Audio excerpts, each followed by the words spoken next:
പഞ്ചാബിൽ ഇവിഎം റദ്ദാക്കി ബാലറ്റിൽ തെരഞ്ഞെടുപ്പ് നടത്തിയ വാർത്ത നമ്മൾ കഴിഞ്ഞ ദിവസം ചർച്ച ചെയ്തതാണ്. ഏകദേശം 1.5 കോടി ആളുകളാണ് വോട്ട് ചെയ്തത്.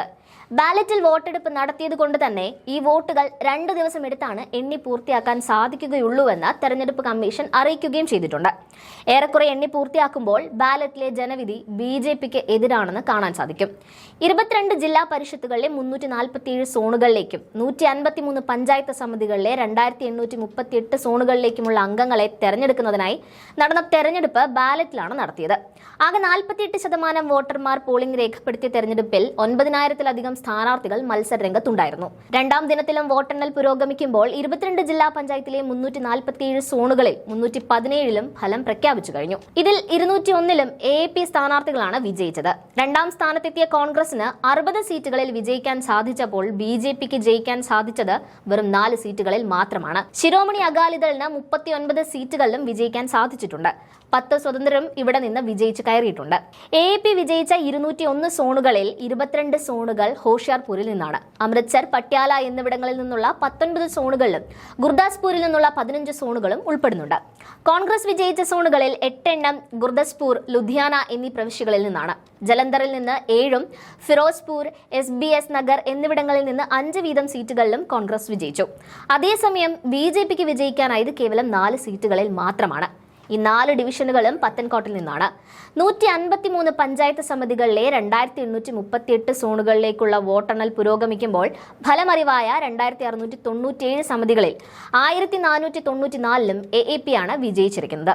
കോൺഗ്രസ് 567 സീറ്റുകളിൽ വിജയിച്ചതായും തെരഞ്ഞെടുപ്പ് കമ്മീഷൻ പ്രഖ്യാപിച്ചു. ഇവിടെയും BJPക്ക് കനത്ത പരാജയമാണ് ലഭിച്ചിരിക്കുന്നത്. BJPക്ക് ആകെ 70 പേരെ മാത്രമാണ് വിജയിപ്പിക്കാൻ സാധിച്ചത്. അതായത് രാജ്യം ഭരിക്കുന്ന പാർട്ടിയേക്കാൾ 7 ഇരട്ടി സ്ഥാനാർത്ഥികളെ വിജയിപ്പിക്കാൻ കോൺഗ്രസിന് സാധിച്ചു എന്ന് കാണാം. കാരണം ഒന്ന് മാത്രം, തെരഞ്ഞെടുപ്പ് നടന്നത് ബാലറ്റിലായതുകൊണ്ട് മാത്രമാണ് BJP തോറ്റോടിയത് എന്ന് കാണാൻ സാധിക്കും. BJPയുടെ കള്ളക്കളി നടക്കില്ലെന്ന് പ്രഖ്യാപിച്ചാണ് കർണാടകയും പഞ്ചാബും അവരുടെ തെരഞ്ഞെടുപ്പ് ബാലറ്റിൽ നടത്തുവാൻ നേരത്തെ തീരുമാനിച്ചത്. അതിലിപ്പോൾ പഞ്ചാബ് സംസ്ഥാനത്തെ തദ്ദേശ വാർഡുകളിലേക്കുള്ള തെരഞ്ഞെടുപ്പാണ് ക്ലൈമാക്സിൽ എത്തി നിൽക്കുന്നത്. ഫലം എണ്ണി തുടങ്ങിയപ്പോൾ BJP തൂത്തറിയപ്പെട്ടു എന്ന വാർത്ത രാജ്യം മുഴുവൻ പടരുകയാണ്. നേരത്തെ രാഹുൽ ഗാന്ധി പറഞ്ഞതുപോലെ ബാലറ്റിലാണ് തെരഞ്ഞെടുപ്പ് നടക്കുന്നതെങ്കിൽ BJP പല സംസ്ഥാനങ്ങളിലും തോൽക്കുമെന്ന് തെളിയിക്കുന്നതാണ് പഞ്ചാബിലെ തെരഞ്ഞെടുപ്പ് ഫലം. പഞ്ചാബിലെ ജില്ലാ പരിഷത്ത്, പഞ്ചായത്ത് സമിതി എന്നിവിടങ്ങളിലേക്ക് ഇക്കഴിഞ്ഞ ഞായറാഴ്ചയാണ് തെരഞ്ഞെടുപ്പ് നടന്നത്. ബാലറ്റിലേക്ക് തെരഞ്ഞെടുപ്പ് മാറിയപ്പോൾ കോൺഗ്രസും AAPയും കരുത്ത് കാണിക്കുമ്പോൾ BJP ഒന്നാകെ തൂത്തറിയപ്പെട്ട് കഴിഞ്ഞിരിക്കുകയാണ്.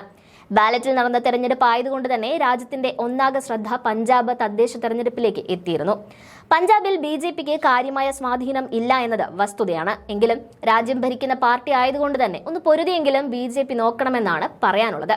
അതിനു പകരം EVM ഏർപ്പെടുത്തി തെരഞ്ഞെടുപ്പ് അട്ടിമറിക്കുന്ന കലാപരിപാടി ഇനിയെങ്കിലും BJP അവസാനിപ്പിക്കണമെന്ന സന്ദേശമാണ് കോൺഗ്രസും പഞ്ചാബും നൽകുന്നത്.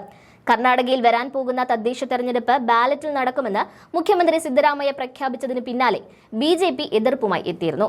പഞ്ചാബിലും സമാനമായ എതിർപ്പ് BJPയിൽ നിന്നുണ്ടാകുമ്പോൾ അതിനെ വകവയ്ക്കാതെ തന്നെ ബാലറ്റ് പേപ്പറിലാണ് സംസ്ഥാന തെരഞ്ഞെടുപ്പ് കമ്മീഷൻ പഞ്ചാബിൽ തെരഞ്ഞെടുപ്പ് നടത്തിയത്.